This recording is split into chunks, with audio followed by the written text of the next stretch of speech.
ਉਹ ਇੰਨੀ ਤੇਜ਼ ਹਨੇਰੀ ਆ ਗਈ ਨਾ ਹੁਣ। ਪਹਿਲਾਂ ਤਾਂ ਅਸੀਂ ਬੱਦਲ ਦੇਖਿਆ ਸੀ ਕਿ ਵੀ ਸ਼ਾਇਦ ਬਾਰਿਸ਼ ਆਵੇ। ਕੱਲ ਜਿਹੜਾ ਕੇਕ ਲੈ ਕੇ ਆਏ ਸੀ ਨਾ ਅਸੀਂ, ਉਹ ਅੱਜ ਕੱਟਿਆ ਵਾ ਮੁਹੰਮਦ ਹੋਣਾ ਦੇ। अस्सलाम वालेकुम, की हाल चाल है जी ਤੁਹਾਡਾ? उम्मीद करदा सारे ठीक ठाक हो गए। अल्लाह ताला दे फजल ते करम दे नाल शुरू करदे हैं अज दा व्लॉग। सुबह दी मैं दो दुकानां फिर रही, मामू घर भी पता कर लिया पर आंडे नहीं मिलते पे है। गर्मियां वा पता नहीं आंडे क्यों नहीं मिलते है, कहते रेट भी ज़्यादा वा, 25-27 रुपये आंडा वा। एक दुकान होर उत्थे जाके पता करते हैं, मता मिल जान। मेहमान आए हुए ना तो सवेरे सवेरे फिर पकाने जेहड़े ना लाजमी होंदे। अस्सलाम वालेकुम। बाहर बैठे गाहक चढ़ गए ना, आंडे है चल रही है। अच्छा उठ जा भाई, रहमत तुसी ना रहम करया करो अगले उत्ते। आंडे किदा आंडा वा? आंडा 25 रुपए। 4 अंडे दे दे। ਤੁਹਾਡੇ अंडे ਨੂੰ ਕੀ ਆ? किदा अंडा है भाई? ये तो खास है तो याद करे से इसदा इंशाल्लाह टेस्ट वखरा हो सी भाई। असा अपना जेड़ा ना फार्म फैसलाबाद तो मंगाते हैं। अच्छा तेरा विआह भी फैसलाबाद ही होया, उत्थे मंगाने तू। अगे साडे अंडे होंदे अपने घर दे ते मैं रेट पता मैं कहूगा 10 रुपये गर्मी हैगी अंडे, वो 25 रुपये अंडा देन डे। माछा दे दे, माछ दे दे एक पैकेट। 150 हो गया इतनी जल्दी? अपना वो लैके मुड़ ये चाहती भला आहो चेक कराओ, तुहानू सो गई इत्थे। पैसे मैं भरे, चेक तुसी करनी है। पाओ बचे कपड़ा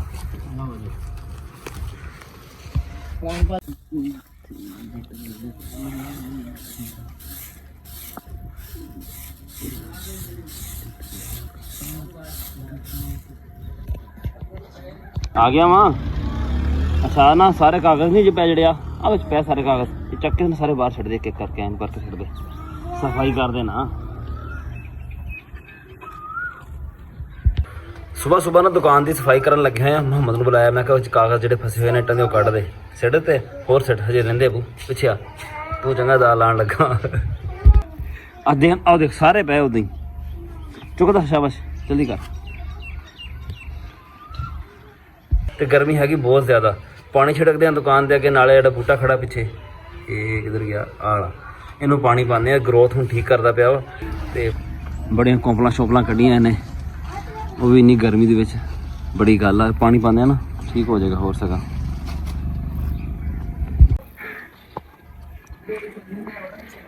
हौली घसा तू बाल्टी मच।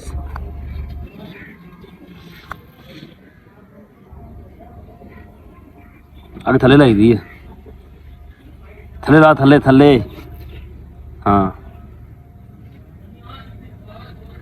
बच गई है पीछे आग लग गई थोड़ी।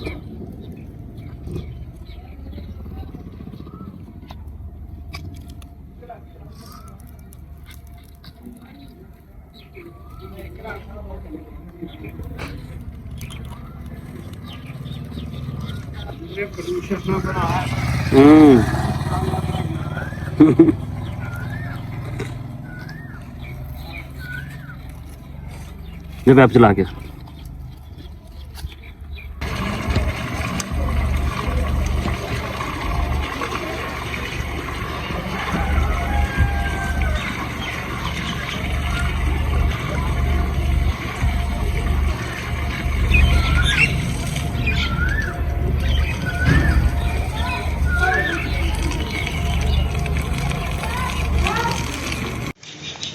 तेन पता भी गर्मी किन्नी है, तो पक्खा खराब होया।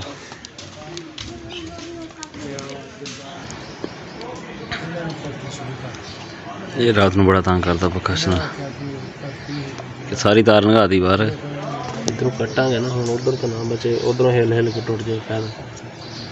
देखिए सारियां इकट्ठियां कर दे मुड़ के। हाँ जी सही नहीं लगे, मैं कहना लग गया बस। ओ दे कटर की कटर बाद कट ली, तीसरी ला यार, तो गर्म करना फिर टपूगी पीछे सुराख बंद। तू गरम कर। हाँ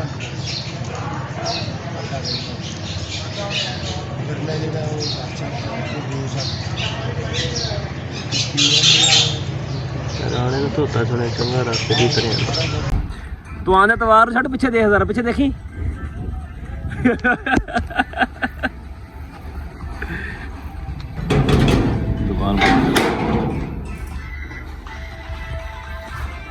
ਸੁੱਤੇ ਅਸੀਂ ਉੱਠੇ ਆ ਨਾ 3 ਵਜੇ ਦਾ ਨਾ ਬੱਦਲ ਜਿਹਾ ਬਣਿਆ ਹੋਇਆ ਸੀਗਾ।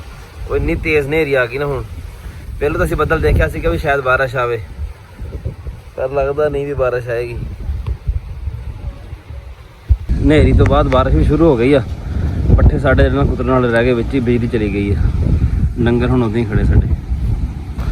ਬਾਰਿਸ਼ ਹੁੰਦੀ ਵੀ ਬਾਹਰ ਹਜੇ ਵੀ, ਪਰ ਥੋੜੀ ਜਿਹੀ ਨਾ ਹਲਕੀ ਹੋ ਗਈ ਆ। ਸਾਡੀ ਸ਼ਾਮ ਦੀ ਚਾਹ ਪੱਕ ਗਈ ਆ, ਨਾਲ ਚਾਵਲ ਆ।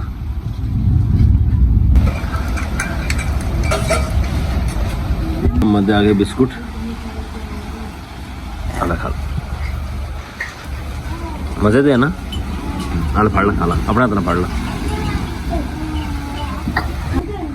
बारिश इन्नी हो गई है, गलियां च ना पानी चालू हो गया हैगा, हल्का हल्का ही है। हवा की आवाज़ शायद तुहानू भी आंदी पई होवे विच ना, जिन्नी तेज चलन रही है।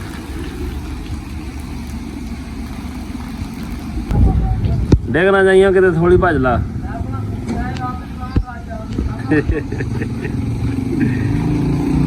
कल जो केक लैके आए ना असी, वो अज कटिया वा मुहम्मद होना दे चैनल की सैलीब्रेशन किहड़ी शे दी आ, वो कल जो परसों इन्होंने चैनल पर वीडियो भी चढ़ जाएगी। बाकी अगर तुम चैनल विजिट करना चाहते हो तो इन्होंने चैनल का जो लिंक है मैं डिस्क्रिप्शन में चला दूँगा। शामी जी बारिश आई है ना, बारिश तो इन्नी ज़्यादा को नहीं हैगी, पर तूफान जो ना हनेरी बहुत ज़्यादा सी, वो बन्नू शहर से काफ़ी नुकसान होया। उस तो बाद कोयटा च बहुत तेज़ हवा सी, मैं अगर वीडियो देखी है। तो शहर पिपलों में भी काफ़ी नुकसान होया, रेहड़ियां रूड़ियां पलटाइयां, एक शादी हाल वो भी गिर गया।